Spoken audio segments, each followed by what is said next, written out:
Well, good morning, everyone. It's my absolute pleasure to be here today to outline how the government is facilitating the development of clean geothermal energy, an emerging resource that can help diversify Alberta's economy. But before I begin, I'd like to say how inspiring it is to be here today at this event, surrounded by several women playing a prominent role in the energy sector. I'm joined today by Bailey Schwarz. She's the lead engineer with Eavor Technologies. Manjot Klair. She's the operations manager with the Canadian Geothermal Energy Association that advocates for the country's geothermal industry. And Juli Rohl of Energy Futures Lab, which is exploring how Alberta can continue to provide products and innovations to meet the world's changing heating, electricity, and mobility needs. I'd also like to acknowledge MLA Mark Smith, who is in attendance this morning. Mark represents a constituency that includes Drayton Valley and Devon. These are two areas in the province that have enormous geothermal potential. And Mark has been an enthusiastic supporter of geothermal energy since the day I met him. In fact, I think he mentioned geothermal energy on the very day that I first met him at the legislature in Alberta. Mark could see the potential for geothermal and wanted to make sure that I saw it too. So thank you, Mark, for advocating very strong for this resource. Alberta has been recognized for decades as a world leader in oil and gas development, and that's not going to change. Our success in this field has been driven by the entrepreneurial can-do spirit of Alberta. Our energy industry has stayed ahead of the game by designing and implementing technology innovations that make the development of our resources more efficient, more friendly, more environmentally friendly, and more effective. And this is the same spirit that will drive our province into the next frontier. As you know, this is a very challenging time in Alberta and around the entire world, especially for the energy sector.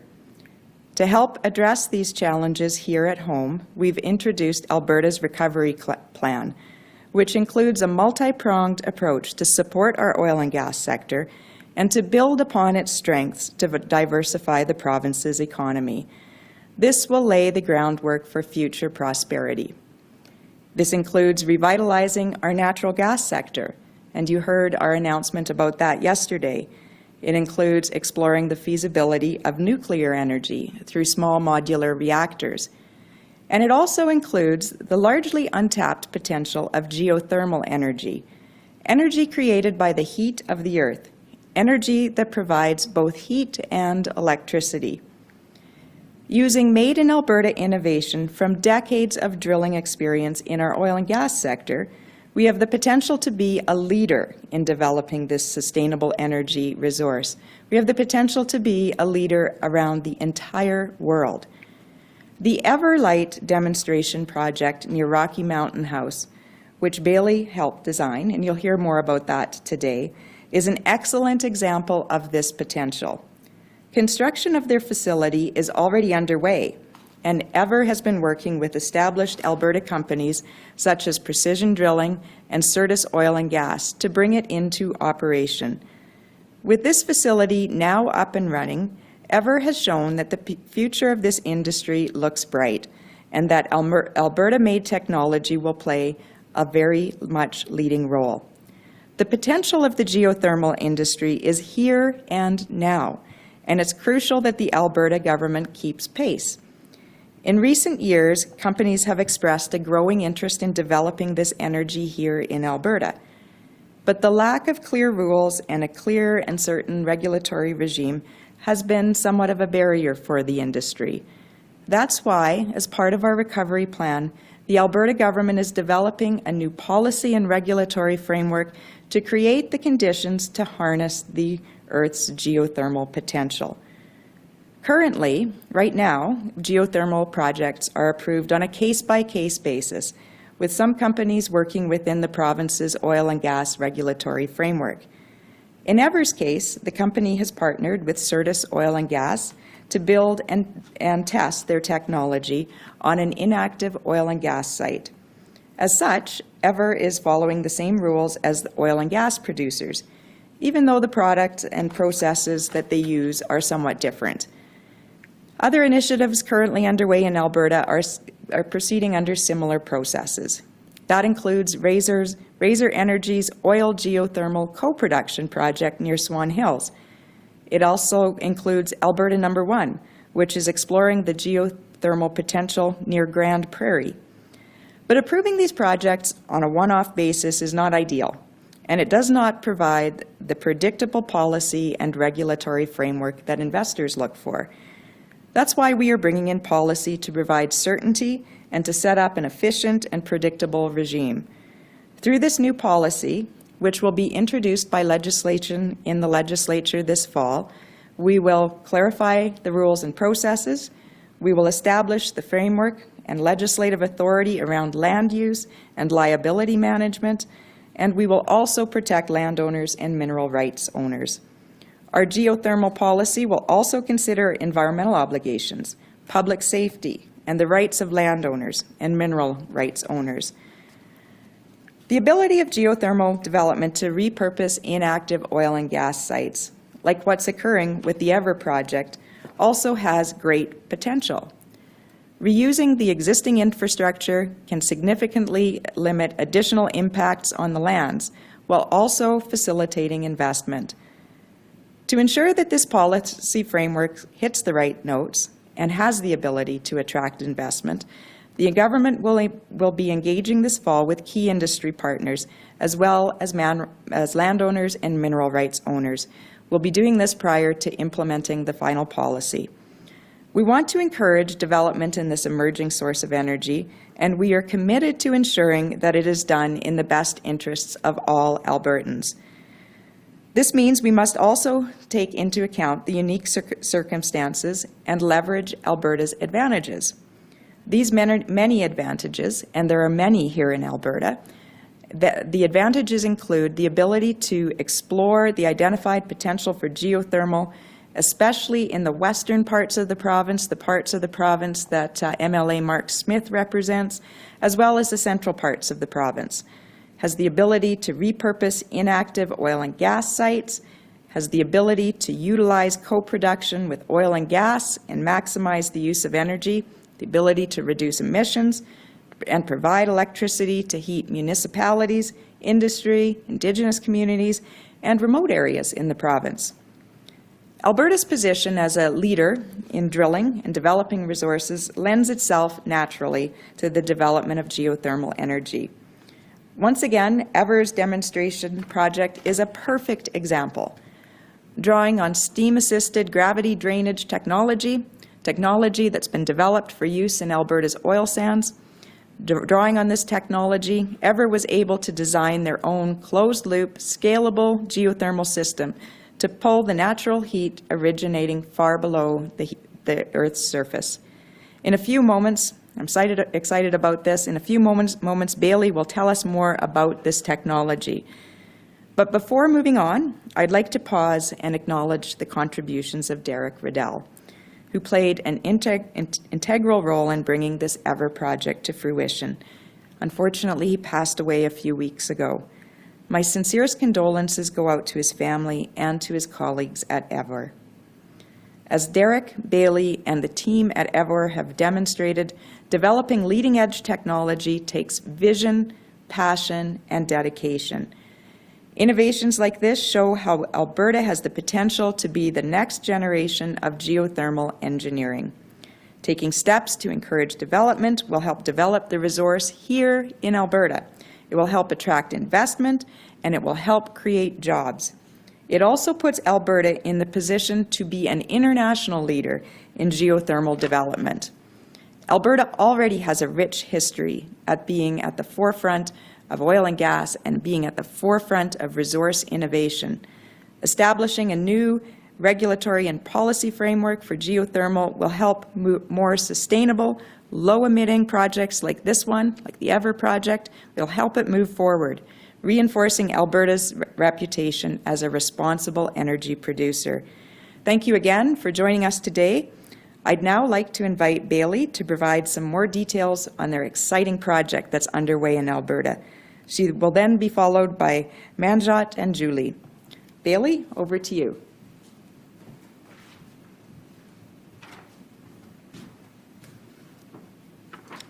Thank you. Hello and good afternoon, everyone. My name is Bailey Schwarz, and I am the lead engineer for Eavor Technologies here in Alberta, Canada. Minister Savage, it's an honor to be speaking beside you today on behalf of Eavor Technologies and in recognition of a sunrise geothermal industry here in Alberta and Canada. A geothermal regulatory policy and framework, as announced by our Honourable Minister of Energy, are key components to unlocking geothermal opportunities for Alberta. Eavor's brand of geothermal energy, the Eavor Loop, while not the only form of heat harvesting available to Albertans, provides a global stage for Alberta to show environmental and social leadership, and a real and meaningful chance to be leaders in energy transition, all while employing our core energy services sector. Alberta has a highly skilled workforce, adept and willing to harvest a newly available brand of energy from our Earth, and thus developments such as Everloop and other geothermal opportunities in Alberta are vast. Today, Eavor's development efforts are being deployed alongside our technical and research teams to align with like-minded industry partners, municipal and provincial governments to establish excellent locations for geothermal power and heat projects throughout the province. Brazeau County, Grande Prairie County, and Clearwater County, along with several other locations in the province, are now being examined for Everloop implementations. We commend this timely support from the government today, as now, more than ever before, the stage is set for geothermal development in the province of Alberta.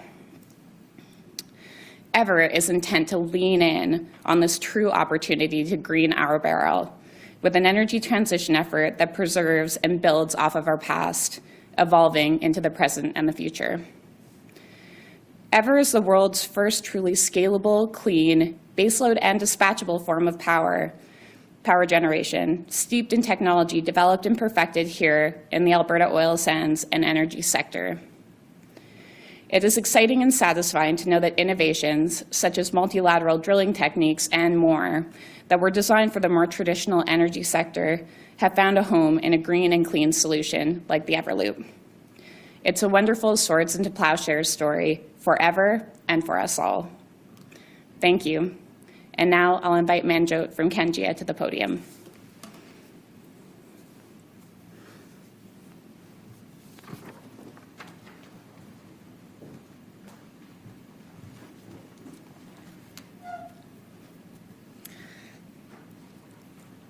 I want to thank the Alberta government and Minister Sonya Savage for inviting us to this event. This is an incredibly important moment for both the geothermal industry and the energy sector here in Alberta. My name is Manjot Klair. I am the Operations and Policy Manager at the Canadian Geothermal Energy Association. Kengia was founded in 2007 and represents the interests of our member companies and the primary goal of unlocking the country's tremendous geothermal energy potential.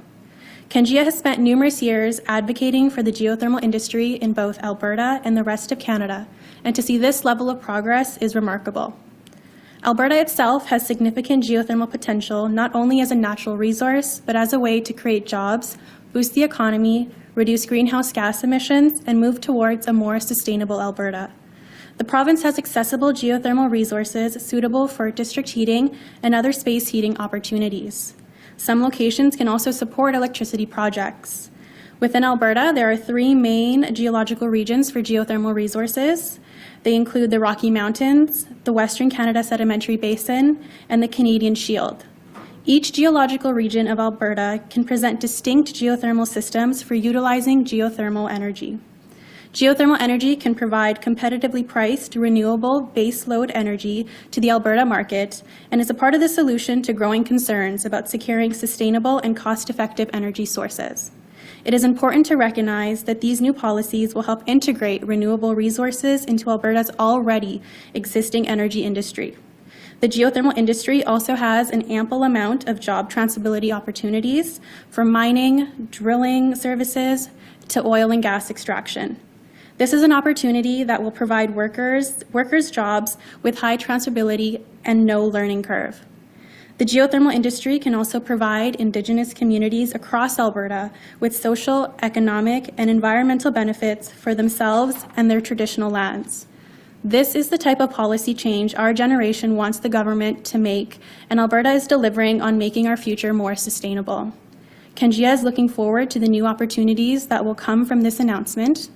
Thank you, and now I'll invite Juli from Energy Futures Lab to speak.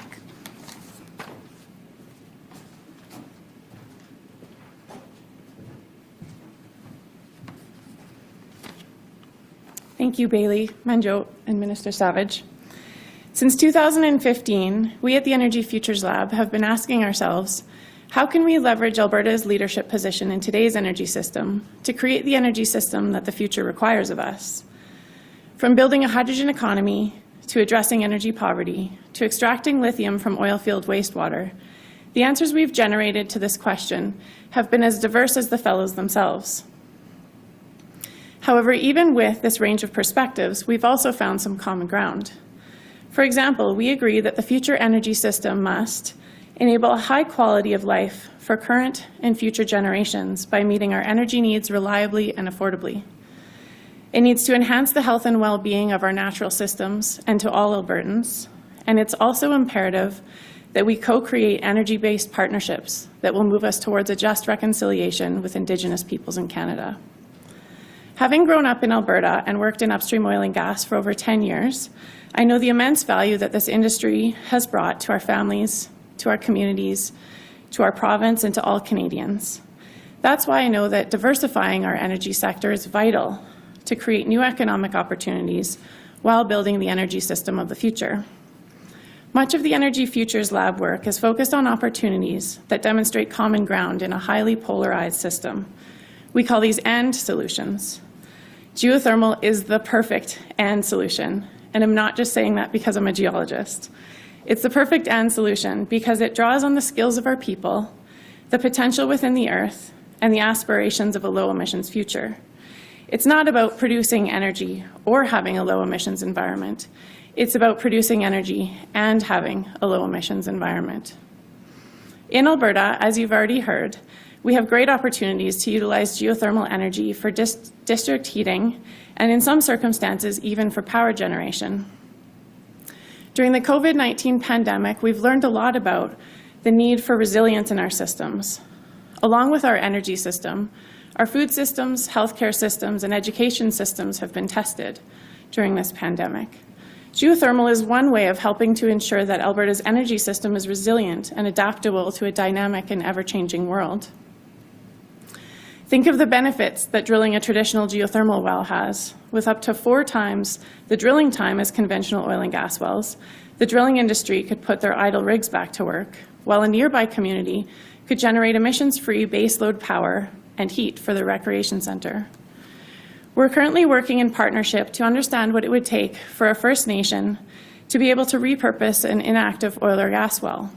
This well would harness the warmth from the earth to heat a greenhouse that could provide economic and food security for the community. I know many municipalities are taking a serious look at the geothermal potential surrounding them. That includes the town of Whitecourt, where we're currently delivering an online community engagement forum called the Energy Futures Roadshow. With enhanced geothermal activity in and around these rural towns, many industries and small businesses could be revitalized. These are not far-fetched ideas or theories. These are initiatives that are currently underway within the Energy Futures Lab portfolio. Providing greater policy and regulatory certainty will reduce roadblocks for these entrepreneurs to successfully build those projects. The Energy Futures Lab has been accelerating geothermal development in Western Canada for the past 5 years, and we're excited to see this progress on this diversification opportunity. We know that the actions we take today will set us up for many years to come. We need to focus on animating the ideas and building the projects that will create a thriving world for many future generations. Thank you. Thank you, Julie. And with that, we'll open up the line to questions. Today, we'll be taking one question, one follow-up. And for those on the line, can you please indicate who you will be directing the question to? And with that, operator, can you please put through the first caller? First question comes from Wallace Snowden of CBC. Your line is open. This question is for Minister Savage. There has been some suggestion that Alberta is concerned about Ottawa's plastics ban. Wilkinson said this morning that there is no conflict between the ban and Alberta's intention to establish itself as a recycling hub. He says the plan will help, not hinder Alberta's strategy. I guess, how would you respond to that? Well, I guess just having looked at the announcement this morning, I guess it's really clear that the announcement is not just about Alberta, but it's about the entire country. It's about every person, every single household who uses plastic in their daily lives. And we know that plastics are the foundation of the modern world. We see that during the COVID pandemic and the use of plastics. We use it in every single thing that we do. Every minute of the day, we're using plastics. And I think that we need to be sure, and the federal government needs to be working with the provinces on initiatives like our natural gas vision, the initiatives we announced yesterday. And in that vision, there's a solution, and we talk about the full life cycle approach to plastics, including recycling. So I think that's the foundation part on this, is that we need to be the federal government needs to be working with the provinces, needs to be supporting things like our natural gas vision, and needs to be supporting things like our full life cycle economy for plastics. Thank you, operator. Go ahead, Wells.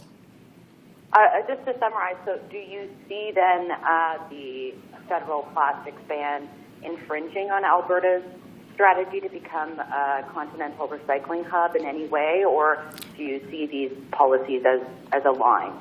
Well, it's not a ban on use of plastics. It's on single-use plastics. And as we announced in our natural gas vision yesterday, we have part of our recovery plan in Alberta is to incent and to bring in more petrochemical activity. That includes manufacturing plastics.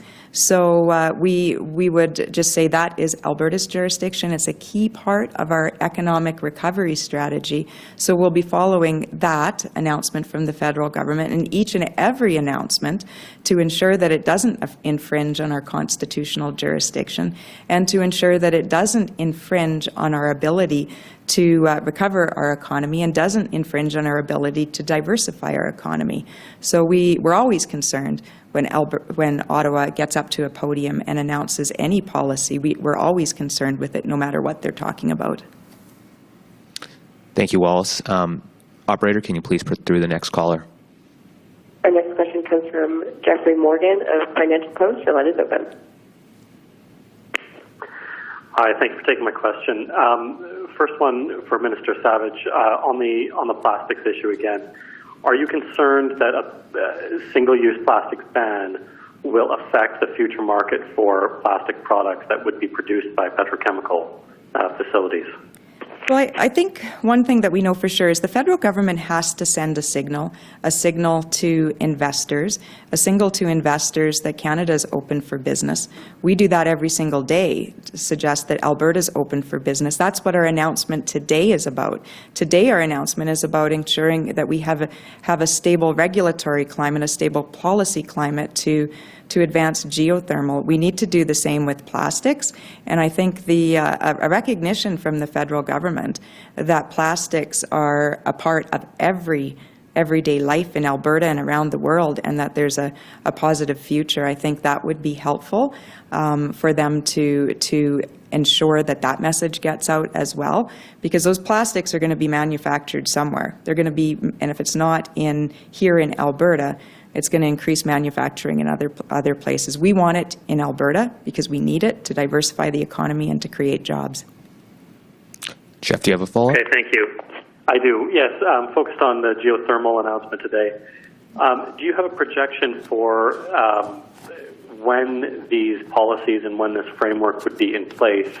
And so, as a result, when would companies like Eavor and others be able to apply to drill a well under this new regulatory framework? Sure. Sure. We'll be introducing legislation this fall, in the early session of this fall. It'll be placeholder legislation because we want industry to take a look at that legislation and make sure it hits the marks, make sure that we're regulating in a thorough manner, make sure that we're doing things right. So we'll have legislation introduced very early this fall, along with some policy pieces around that. But right now, these projects are still going ahead on a case-by-case basis. A project comes forward, and we will proceed with it with a regulatory regime on a case-by-case basis. So there's nothing that's impacting these projects for getting underway now, and I know we've got projects under construction now and more coming in January. But that's not ideal. That's not ideal to do it case-by-case. We need to have a certain a framework that's there for investors to see so we can attract more investment. Thank you, operator. Can you please put through the next caller? Our next question comes from Emma Graney of the Globe and Mail. Your line is open. Yeah, g'day. This question is for Minister Savage. When it comes to geothermal, it's often an expensive technology, although it has massive potential. So is there any view from government to potentially have some investment money or tax credits or anything along those lines to really spur geothermal investment here? Sure. Well, we've had a number of these projects have received some funding from Alberta Innovates and from Emissions Reduction Alberta. They've received funding from the federal government on these demonstration projects and to get them going. But we see to attract the kind of investment and the potential we have here in Alberta for geothermal, we need to do two things. We need to ensure that we have a investment climate, a fiscal climate that attracts that investment that's competitive with other jurisdictions in the world. And we need to, secondly, we need to be sure that we have a regulatory environment that's efficient and predictable to attract those investments. We'll continue to support innovation and research and demonstration projects because I think that's what they need to get underway. But a lot of these projects, and with the potential they have and with the advantages we have here in Alberta from technology and innovation and the oil and gas background, these projects are here and now, and they're able to compete and they're able to proceed on their own with having a secure, like a certain regulatory environment from the government. So we see a huge future for geothermal. Yeah, and as a follow-up to that, obviously geothermal is seen as quite a green solution here, and I'm wondering whether that factors in, Alberta, like it or not, isn't necessarily seen as an environmental powerhouse all the time, but if you're pursuing geothermal and really making the case, do you expect that to play into conversations from investors around ESGs, and when it comes to even conversations with the federal government, how much does geothermal play into Alberta's environmental street creds, as it were? Well, I think we've got the potential here, and we want to develop it. Nobody's walking away from oil and gas. Oil and gas will continue to dominate the energy mix for decades to come. Every credible forecast of where the energy will come from in the world for decades to follow shows oil and gas dominates it. But there's new technologies, other technologies out there that add to that. And we heard the conversation this morning that we need to have that and conversation, oil and gas and energy like geothermal. So we see this as a standalone opportunity to bring in a new sector, to drive investment, to do things in Alberta better than anywhere else in the world, and to create jobs with that and investment and a robust economy. So it has the added advantage of being green and clean and non-emitting, which makes which you're absolutely right, Emma. It feeds into the narrative that Alberta's taking emission reduction seriously. Operator, can you please put through the next caller? Our next question comes from Crystal Oak of Global News. Your line is open. Hi, my question is also for Minister Savage. I know you spoke about it a bit earlier, but could you maybe expand on that plastics ban announcement this morning? So they had said quite a few times that there was a lot of collaboration with the provinces. Do you feel like Alberta's voice is heard in those collaborative conversations? Sometimes, sometimes not. Depends on the issue. I think in every instance, whether it's a plastics ban, whether it's clean fuel standards, or any initiative that Ottawa is doing, Bill C-69, the starting place for any of that is that some of these areas are within the exclusive constitutional jurisdiction of Alberta. It's something we've fought hard for the last 150 years. It's been part of the Constitution. And I think that's the starting point for any of these conversations. And to varying degrees, the federal government sometimes realizes that and sometimes doesn't. But that's always the starting point for every single conversation.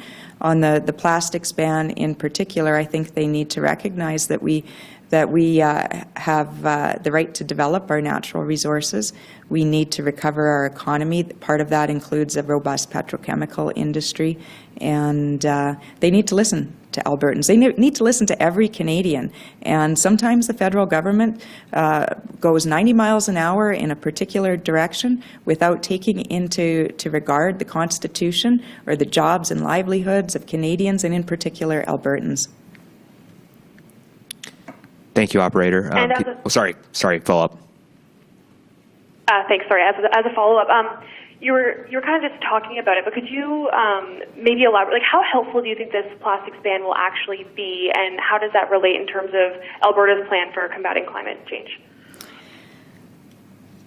Well, the plastics ban is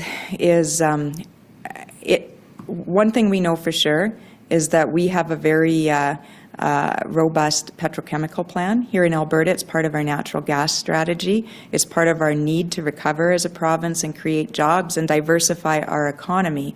So what the federal government does, we have to ensure that it does not interfere with our ability to grow the economy and to create and attract that investment into petrochemical sector. Thank you, operator. We'll have time for 2 more questions. Can you please put through the next caller? The next question comes from Lisa Johnson of the Edmonton Journal. Your line is open.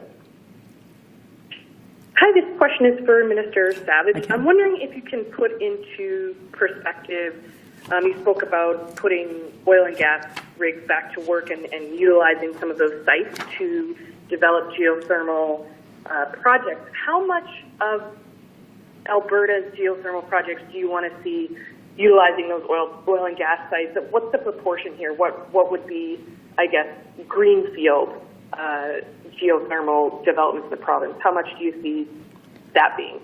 Well, I think that's up to private investors as they see the opportunity we have here. Private investors and developers and companies will choose where to site their projects, what technology to use. We do know that there's an enormous potential and for geothermal to be sited on inactive well sites, and Bailey spoke quite elegantly to that. I know there's enormous potential in her project to use those sites, and maybe Bailey, would you like to comment on the potential for this development? Yeah, come on up.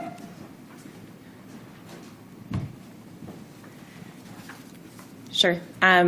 So that's exactly what we've done at our demonstration project itself. We've actually partnered with Certus Oil and Gas. We're using existing infrastructure, so we minimize our surface impact, any additional impacts.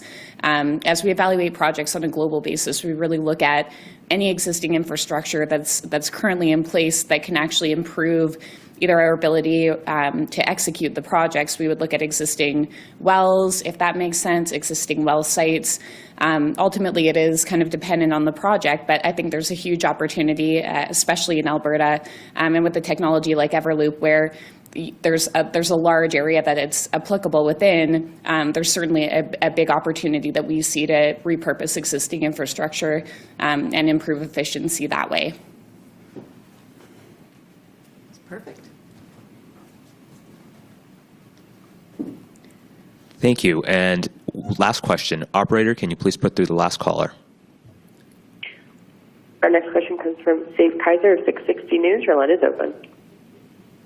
Thanks. Good morning. My question for the minister. Now, a follow-up on plastics talk here. Is Ottawa's single-use plastic ban as Alberta is looking to become a plastic recycling hub, just another example of Ottawa maybe alienating the province? Well, I think it's another example of Ottawa proceeding in a direction that suits their agenda and their purpose. And as I said earlier, I think the starting point of any of these conversations is jurisdiction, constitutional jurisdiction, and recognizing the constitutional authority in provinces. It also has to start with a realization that plastics are used by every single Canadian. It's not just Albertans. It's used by every single Canadian. It's the foundation of our modern, sustainable world. And we also have to look at this in terms of investment. We know we're trying to diversify our economy and build a petrochemical center, world-class petrochemical center in Alberta. And as the Premier has said so often, Ottawa, when they're moving forward, particularly as we come out of the economic downturn after COVID, they have to approach everything as in do no harm.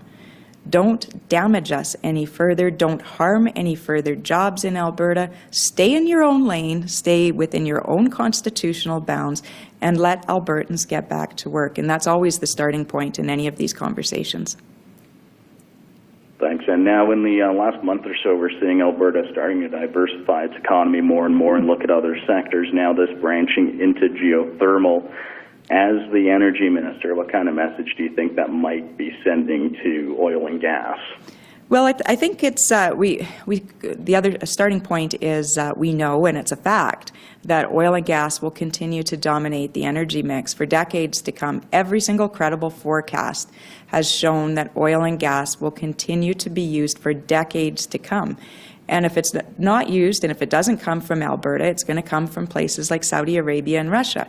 And just this week, Saudi Aramco was talking about the opportunity it has to ramp up its production back up to 13 million barrels a day to take the market back from other companies that have moved on from oil and gas. So we know it's going to continue to be used, oil and gas. We have it here in Alberta.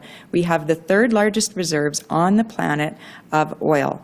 We produce it responsibly, and if it doesn't come from Alberta, it's coming from somewhere else. So that's why we continue to support our oil and gas sector, to ensure that it grows, to ensure that it remains healthy, and to work with them to lower emissions per barrel.